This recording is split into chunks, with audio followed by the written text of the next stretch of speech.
Hi everyone, it's Alyssa Cruz here, holistic life coach and writer and co-founder of Holistic Angels and AlyssaCruz.com. I'm joined here today by the really talented Thomas Mooneagle, who's an intuitive reader. He's a teacher, he's an artist, he runs workshops on and lectures on various topics, including psychic protection, shamanic journeying, and he also has a YouTube channel. He's a YouTube personality at Thomas Mooneagle, and he's the author of the book and Drumming Down the Runes, Walking the 24 Roads, which I think is an amazing title. So thank you for joining us today, Thomas. Well, thank you for the wonderful introduction. It's really one of my talents is coming up with good titles for things. Brilliant title. Yeah, and I even have the titles for the next couple of books, even though I don't know what they're going to be yet. So that's amazing. Well, on the topic of your book, it's really interesting because you teach so many diverse topics. Mm-hmm. You know, you are master in certain areas. I heard that you're a Reiki master as well, but you do have a diverse kind of field of vision in terms of what you teach. So what was it about Drumming Down the Runes, like that book, that you wanted to make? What kind of called you to make it? Well, and for a long time, I wanted to, like, one of my life goals was to write a book. Yeah. And I still can't believe that I did. So when I have a down day, I remind myself, oh, wait a minute, I did write a book. I did. You are an author. I am an author, yeah. You know. So that's always something. So once you've done an accomplishment like that, you know, it helps when you're feeling down to remind yourself of that. But it came out of one of my teachers said, and I have two different shamanic teachers that are both local where I live, which is very convenient, and they both get along, which is so nice. Yeah. Because that would be difficult if they didn't. But a lot of times someone will make this offhand comment and I will just take that comment and I will run with it. Mm-hmm. And that just so happened that I was at a gathering with one of my teachers, and she said, oh yeah, one of my teachers one time had a journey to the runes. And I was like, really? It's like, well, that would, a book of journeys to the runes, that would make a really nice book. And then it just sort of sat in the back of my mind for a few years while I continued to do more training. And then once that was done, I took 2 years, both for all the journey work and then to write it and get it published.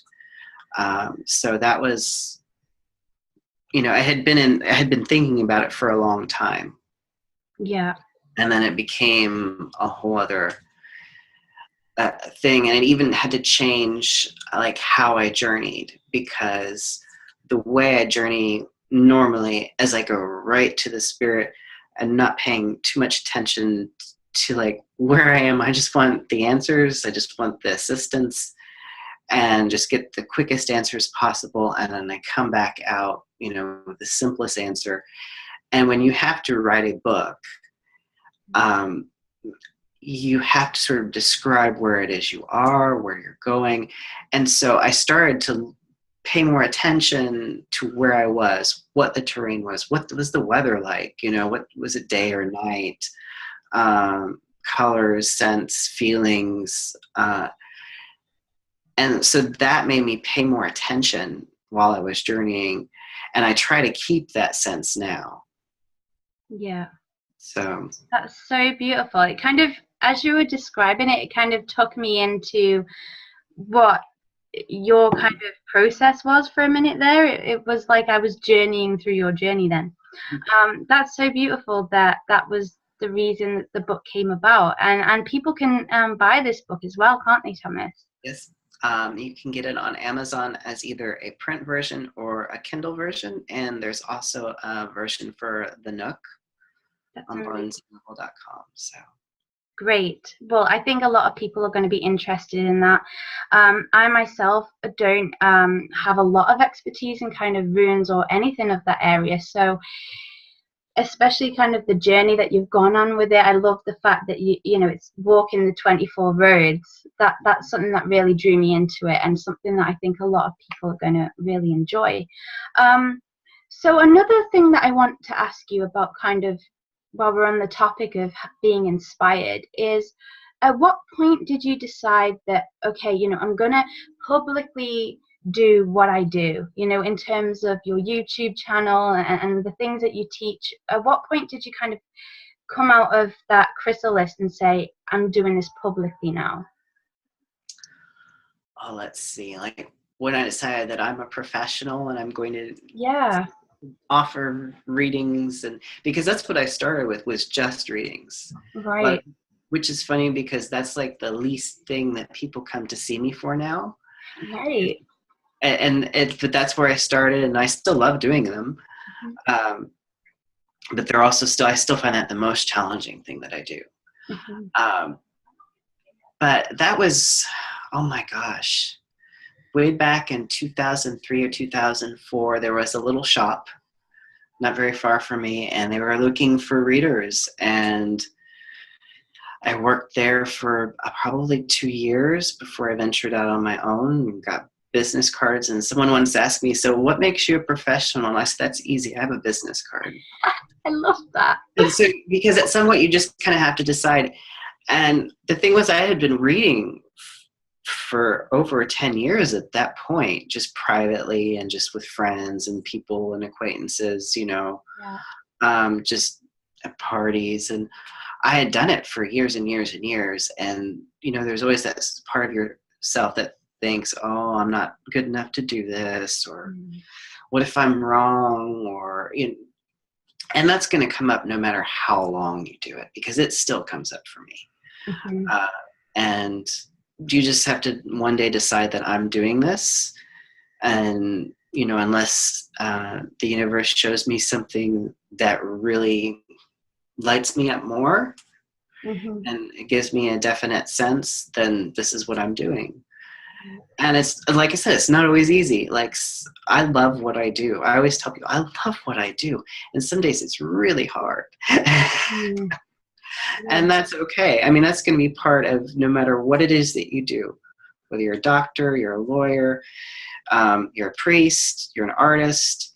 And because I do art as well, I can tell you, nothing frustrates me more than when I'm fighting with materials, and I do, or when something just doesn't turn out.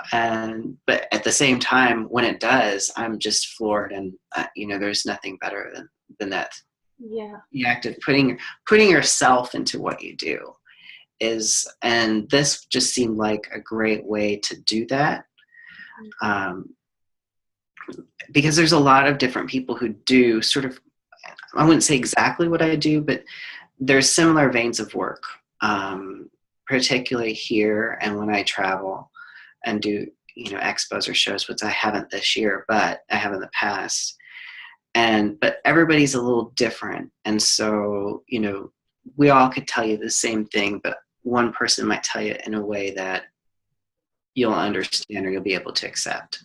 Yeah. That's so beautiful that it doesn't really matter, you know, about not that it doesn't matter, you know, whatever modality you're expressing yourself through, whether it is through readings or whether it is through art, that it's always going to have that unique spin on it if it's coming through from your authentic self.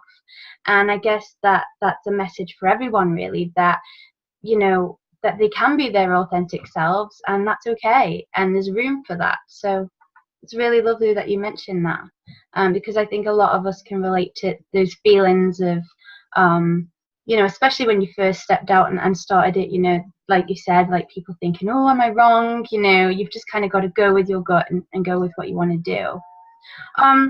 So kind of following on from you kind of coming out and doing all that publicly, one of the things I really love about your channel, I am a follower of your channel, and I really love your shifting videos.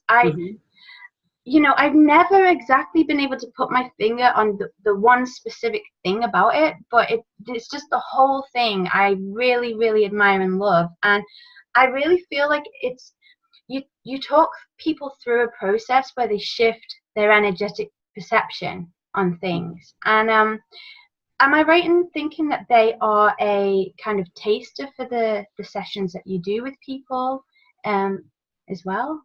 They are, or they can be. What happens with the sessions, and when I started doing like the transformational energy sessions, they were both wonderful and also very frustrating, because like when you do something like Reiki or you do a reading, you know exactly what you're going, you know, how you're going to start, how the session's probably going to go. Yeah. When I do one of those, and I used to plan, believe it or not, I used to plan the videos and think about them. And now I just come up with the topic, and I don't, as soon as I do it, put the camera on and go. Yeah. And then all this stuff with like the title stuff, that I do that later in post production. But as far as that, what frustrated me, and now is also what I love about it, because it's never just, you know, one way. It's you either really like it or you really don't, or some days you like it, some days you don't, was that I could never tell what the session was going to be until I was in the session. And sometimes I would have to, I say, poke around until I found a way in. Yeah. And find where the entrance point, where is the connection. And sometimes I would, and this still happens, by the way. This is not something you'd think after doing it all these years, I would know. It's like, oh yeah, I can just go in. And sometimes I can. Yeah. But sometimes I poke around and do the long way. And then at the end of the session, I'm like, oh, well, you know, if we'd just done this at the beginning, we'd be done in 15 minutes. Yeah. And that's just how that works. But what it is to sort of detach your normal awareness, because with, you know, there's different theories, and I encourage people to read scientific theories, particularly, you know, holographic universe, different theories of quantum physics, and there are a lot of books. And don't just read the layman's ones. Read like some of the more challenging ones. Yeah. To sort of, you've got to get your mind to wrap around some of these things. Mm-hmm. And then you're like, well, if this is true on this level, what if it was true on the larger level? And how would that be? How would we look in accessing that, and what would happen? And that's kind of where you come in from that. And then the old shamanic practitioners from around the world would do these things where things would just automatically shift. Yeah. And they would just change in an instant. And sometimes that's what does happen in a session. And sometimes it's more of an unfolding process. And I try not to be, you know, waiting for that instantaneous, you know, shift, because the more you try to hold on to that, the farther that gets from it. So you have to have that sort of aim, but also be open at the same time. Yeah. Because I don't know about you, but, and this is not just pertaining to this work, but in my life in general, I tend to get tunnel vision, where I get fixated on one thing. Yeah. And I block out everything else. And there might be wonderful information or opportunities right here and right here. But because I'm so focused on this one thing, I don't see them, or I don't recognize them, or I don't follow them up. Yeah. And so the big part of this work is dropping into that state of openness and then interacting. Yeah. And I'll be honest, some days I'm better at being open than others. Yeah, same. And I think as well, like what you were saying about having that tunnel vision, I can totally relate, because I remember when I came across your shifting videos, I wasn't 100% sure what to expect, because it's kind of like your own modality. I mean, in terms of my knowledge, I haven't come across that before. So I didn't have any expectations, which actually worked better because I didn't have those expectations. So the results I got were more than I could have imagined, really. You know, I think I told you earlier that, you know, I became vegan after one of the shifting videos that you did. I think it was the weight loss one, which did lead to weight loss. But it wasn't, you know, as straightforward. I went on like a journey, but I kind of think always to myself, wow, you know, I did watch that video. So yeah. Something you said then really interested me about how you talk about, you know, to detach from our awareness, and you always kind of, well, not always, but, you know, very often in your videos you're talking about, you know, dropping yourself into the heart center. And I think one of the things that comes across with you is that you are very grounded, and very centered, and that's very relaxing and very nice to be able to, you can just connect straight away, I find, when people are grounded.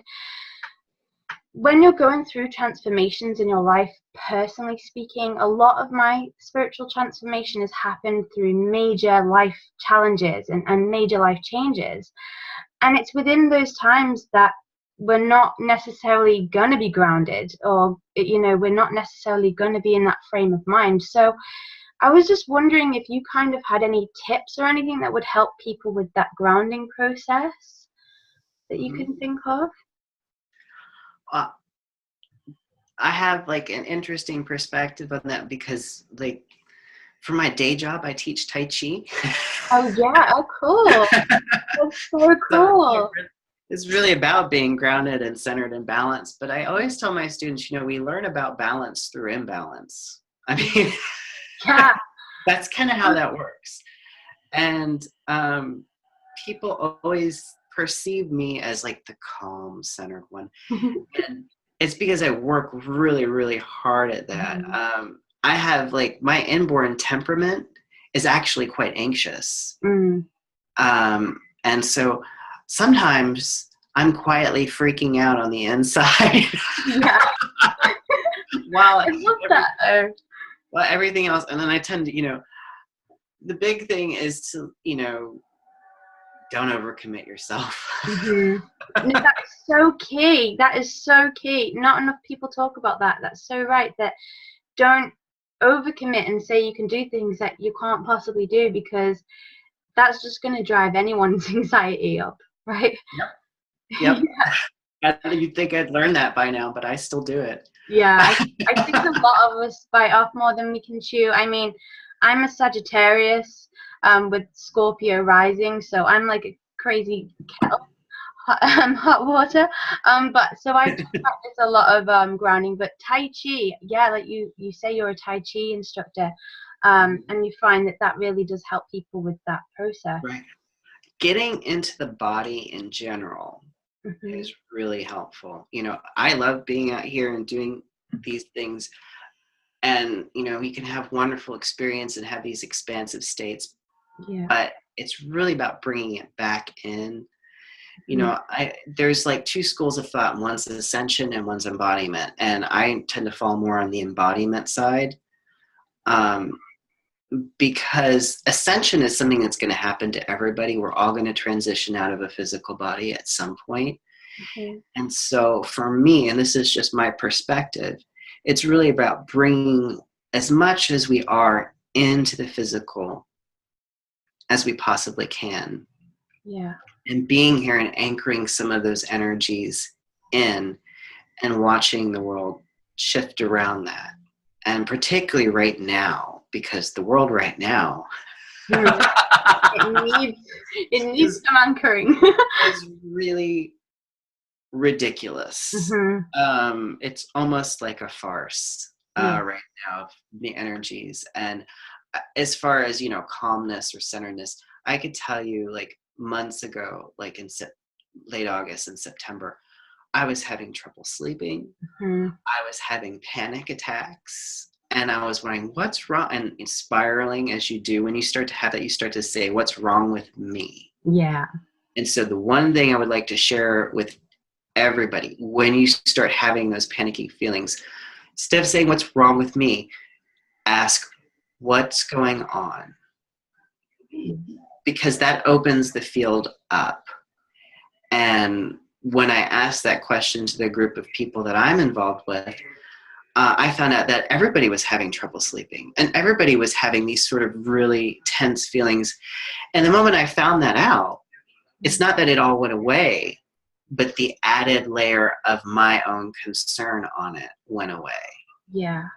That's so beautiful.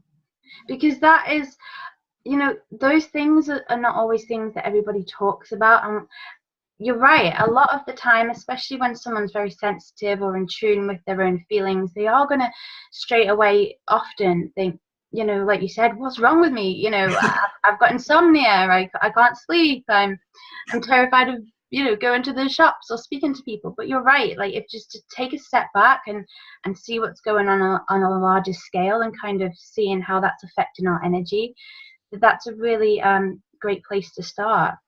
So when you spoke about kind of the embodiment, it made me think of one of the things that you teach, I believe, is kind of that communication with the nature spirits and the fairy realm.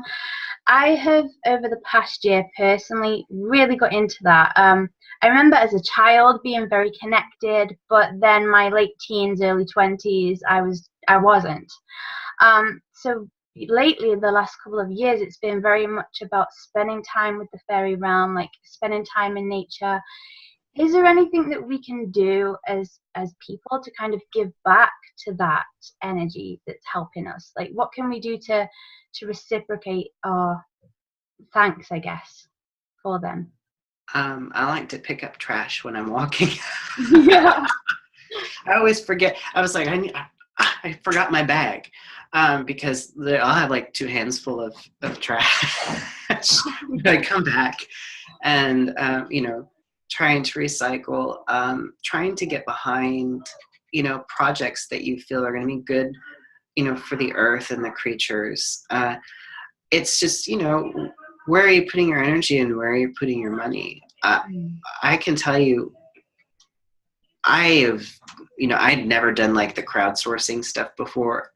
And then a few years ago, I saw the video on YouTube for solar roadways. I don't know if you. Oh, yeah, I remember that. Yeah. Solar roadways, and it was just Phenomenal. immediately inside. I was like, I have to give these people money. Yeah. Yeah. And it was, and I would watch the things like, did they make their goal? Did they make their goal? And sure enough, they do. And so what I do also, you know, because I do, and I will do these later this afternoon here, I do weekly prayer ceremonies. And one of the things I do is I will thank, like, besides all of my guides, I will start to put things in there like solar roadways and like renewable resources and people working for the planet, the water protectors that we have here, and adding those into our focus and our prayers and our gratitude. But also, you know, what actions we're taking, you know, how much we're consuming. Yeah. I'm terrible about, I take showers that are way too long. Yeah. I think I'm guilty of that one as well. Yeah.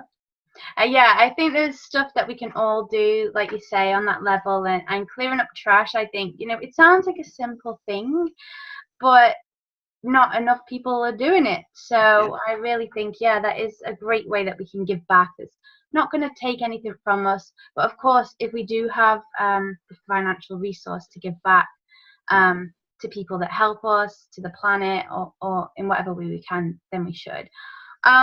You mentioned the prayer. Is it the prayer circle? Did you just say that? What you? So I do a weekly rattling prayer. Like I'll take a rattle and I've got. I don't know if you saw like the video I did at the beginning of the year. Yeah, is that the one where you had the mat? Yeah, the mesa laid out. Yeah, that's the word.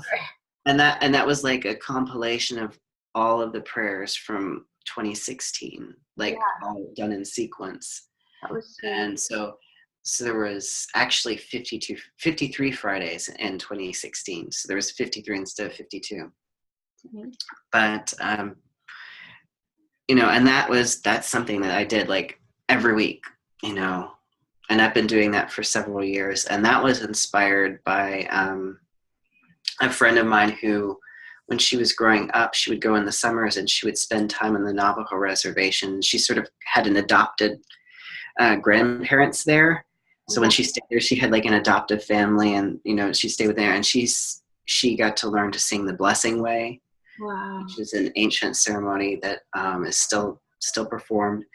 And she did that for us one night in a meditation group. And again, offhand comments, you never know what your words will do.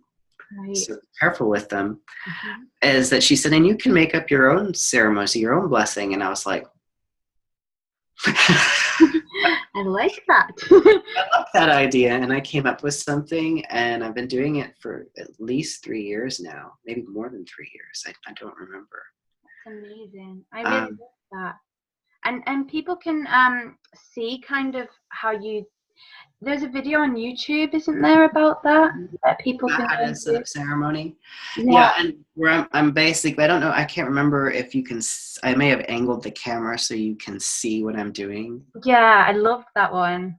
And I'm just sort of setting up the stones on the mesa, and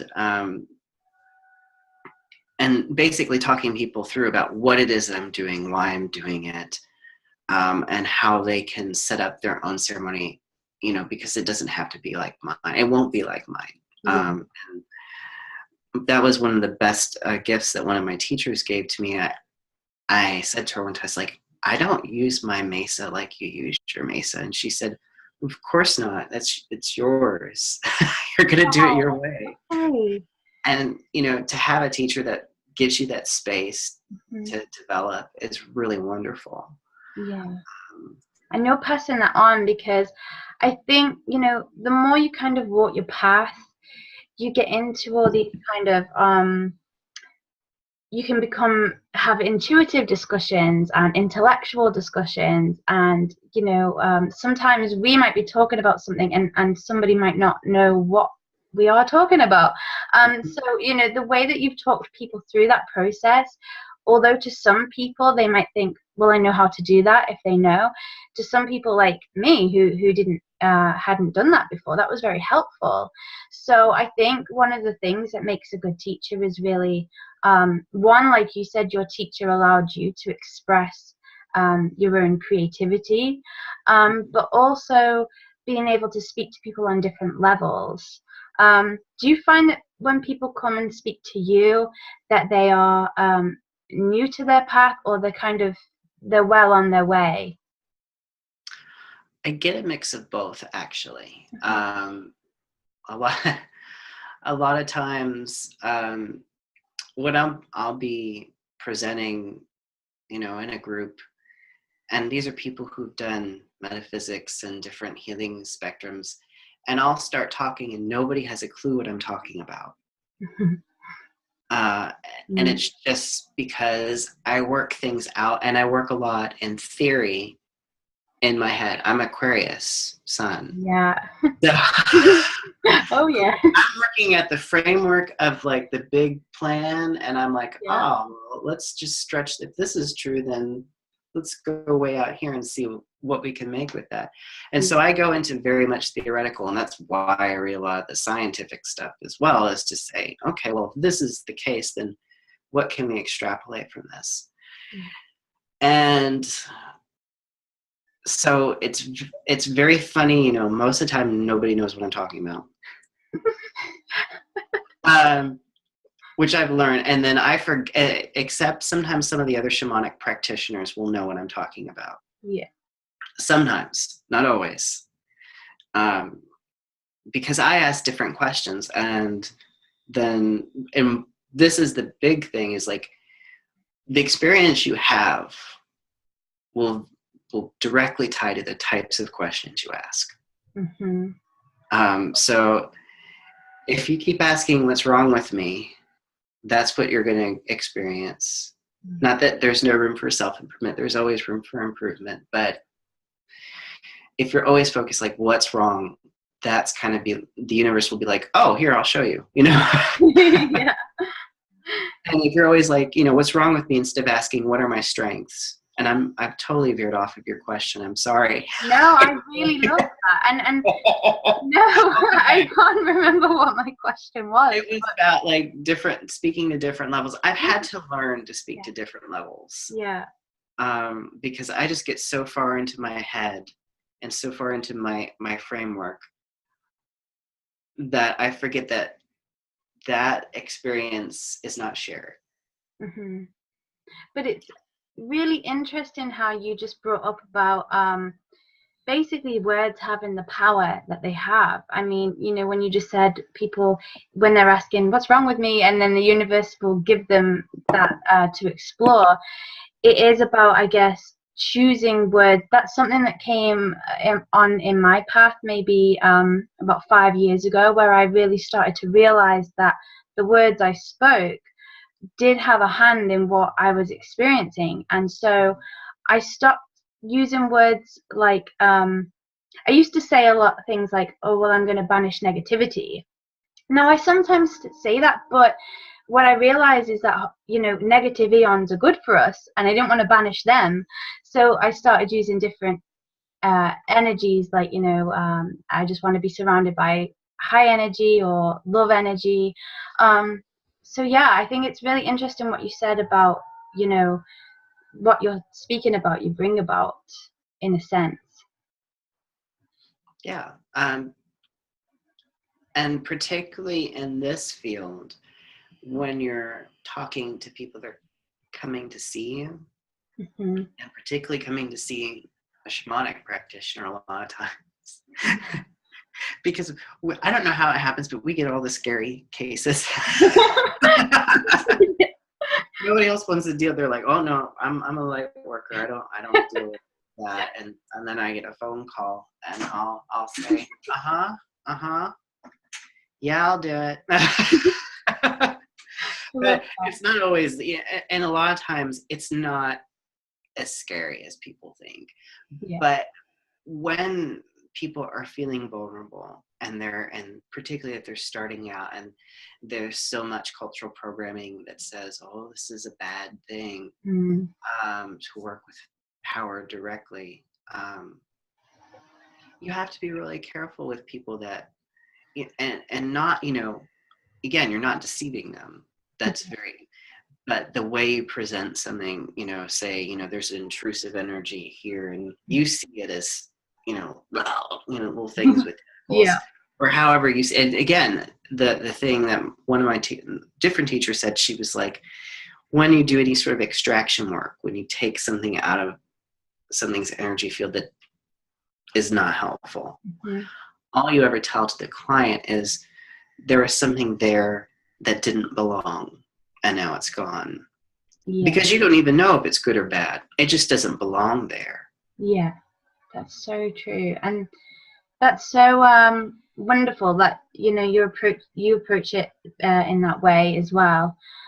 Because you're right, there are people that can come when they're in a vulnerable position, and you know, yes, you can just, you know, say what you're seeing, but like you said, how we see things isn't always the same.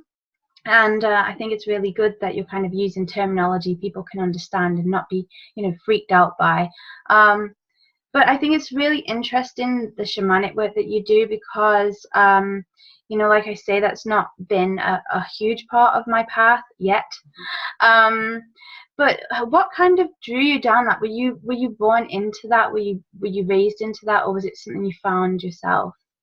I was not directly raised into that, actually, but because of my father's career with the airlines, we got to travel quite a bit.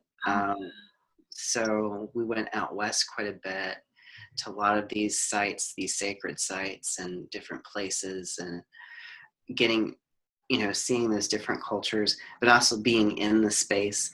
And I've been wondering, you know, how being a young child and being in these sacred spots affected my energy and like my proclivities for one thing or the other.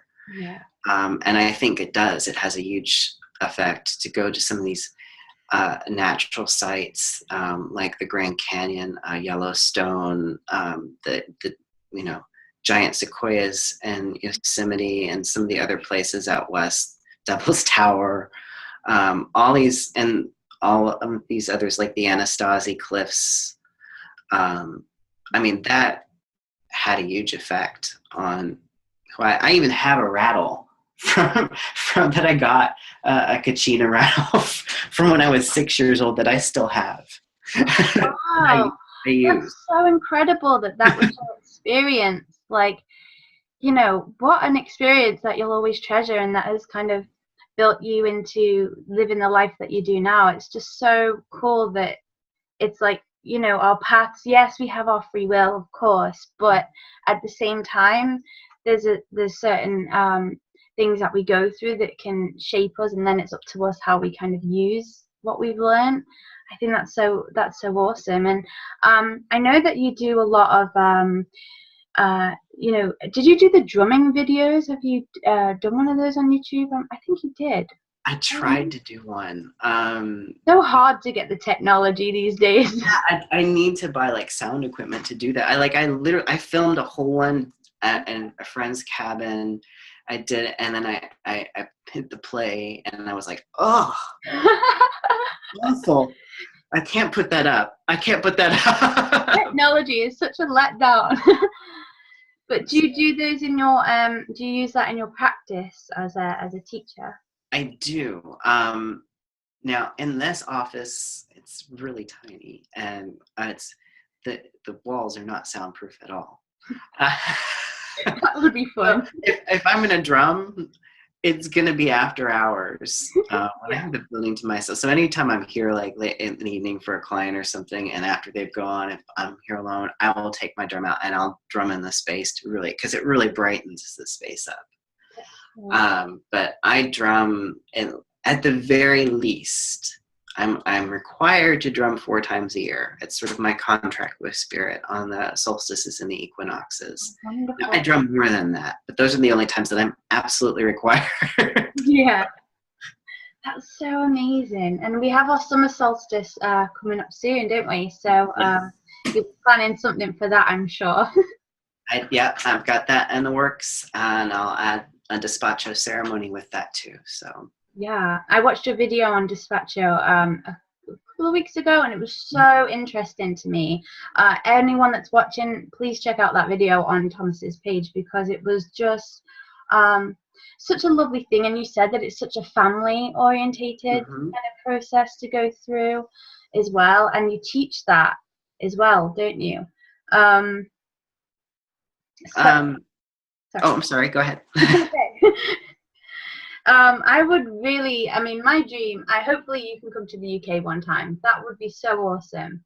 So I'm going to put that manifestation out there. And if you agree to it, and your higher self agrees to it, and people watching this who can make that happen, then that would be really cool, because I'd love you to teach me about the Despacho ceremony, because I found it so interesting.